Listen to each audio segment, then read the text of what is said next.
Mark. Congressman Mark Pocan is with us here on this Thursday for the hour, taking your calls. Congressman Pocan, a member of the Congressional Progressive Caucus, represents the 2nd District of Wisconsin. His website is pocan.house.gov. You can tweet him at Rep. Mark Pocan. He's on the Appropriations, Education, and Labor Committees in the House. And Congressman, welcome back to the program. I have two quick questions for you, in addition to the, whatever you want to talk about. But first, I wanted to offer our condolences. I understand your mother passed away a couple of days ago, and just, let you know that we're thinking of you and your family. Thank you. Thank you very much, Tom. Appreciate that.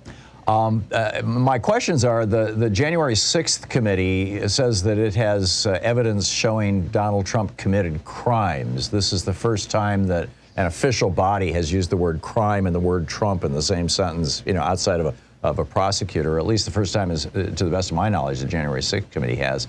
And I'm wondering your thoughts on that. And I'm also wondering your thoughts on this report that is just going viral right now around the internet, that our intel agencies are saying that the Russians are planning public executions of Ukrainian politicians once they seize the country. Yeah, well, it's great to be with you, Tom. And again, thanks for the kind words about my mother. She was 93. She just turned 93 on Saturday. But very quickly, the combination of COVID, pneumonia, and sepsis all kind of found out within, I think 8 to maybe at most 10 hours, everything happened. So it's been a little bit of a whirlwind week in D.C., kind of flying there and back. I'm in Wisconsin now. Also, yesterday I was with the president on Air Force One to Wisconsin, where he was in Superior talking about some of the infrastructure acts. So it's been a lot, and I got to admit I haven't had a lot of sleep. So I'm going to apologize up front to your listeners. On the 1-6 Commission, I think what we're realizing is they're coming to the end of their work, right? And they're starting to have seen a lot of dots and connected enough that they think they've got some things they can really share with the public that I think will be significant. And while I haven't seen any of it directly, I do know that that's exactly what they've been doing, is working to the culmination of everything. So it will be very interesting to see, and when they have hearings, what all that means. To the other point, I have to admit, this is one where I think Pramila Jayapal and I were walking together to the first intelligence briefing we had on what was going on with Russia and Ukraine. And it was interesting because, it was our intelligence community had pretty much everything right that has transpired.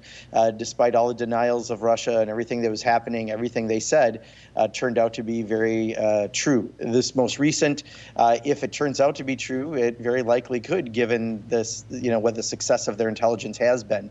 But, I think Vladimir Putin's not winning on this one. There's protests within Russia. Thousands of people have been jailed in Russia over those protests. I think the Ukrainian president has made himself a hero that we all wish we had in other countries as leaders, I think, in many ways, and shown, that the Ukrainian people are going to fight for their country. And, right now, Joe Biden, fortunately, has been very strong in saying we're not putting troops in there. We're not going to get involved that way. But the sanctions are something that is putting a squeeze really more on Putin and his oligarch friends that should have some influence on Vladimir Putin. So, I know this is far from being done and far from being written, but so far, what the intelligence community has told us has largely come true. And, I think it has been, it shows that Russia really has been extremely disingenuous at almost every step. Yeah, it's astonishing. Before we pick up calls, anything that you wanted to share with anybody about what's going on, work that you're doing, things that we should be paying attention to politically? I think the biggest thing for us is, the State of the Union, I think, really went well. You had someone who gave rational competence, which I think is what we need right now. We really are turning the corner, I believe, on COVID, and hopefully that means turning the corner on some of the inflationary pressures that we've seen.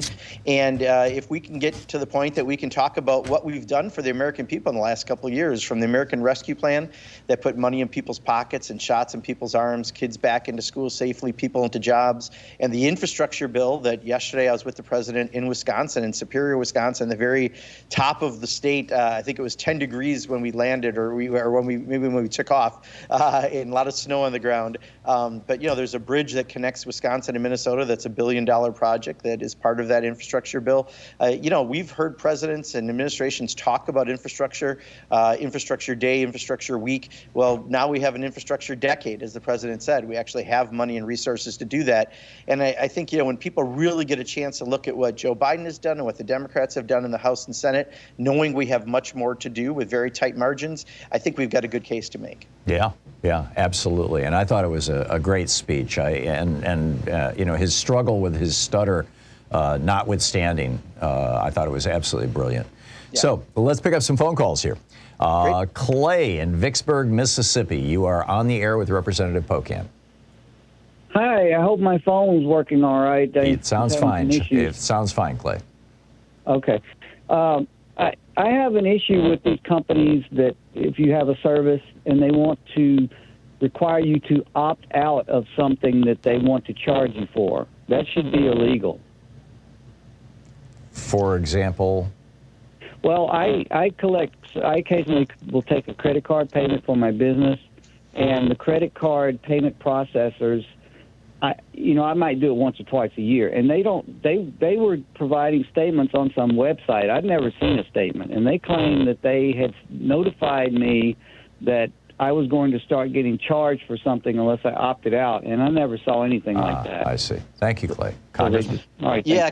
Clay, a lot of that I know it varies state by state. When I was a state legislator, I remember there were companies that sent you checks in the mail, and if you wound up cashing them, you subscribed to a service or something that, trust me, was far more costly than that check you received. And we were able to, in our state level, curtail practices like that.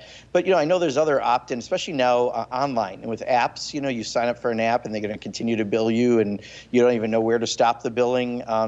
Those are all very valid concerns. And I think consumer issues in and of themselves are valid for both Congress, but especially many are controlled at the state level to deal with. So, reach out to your elected officials directly and share that story, because those are the ways that we can be informed of what businesses are doing out there. These kind of consumer protection things are typically done at the state level, in other words. Many of them. Although when you get to financial services, it's a little more iffy, so he might be onto something that it's a federal level.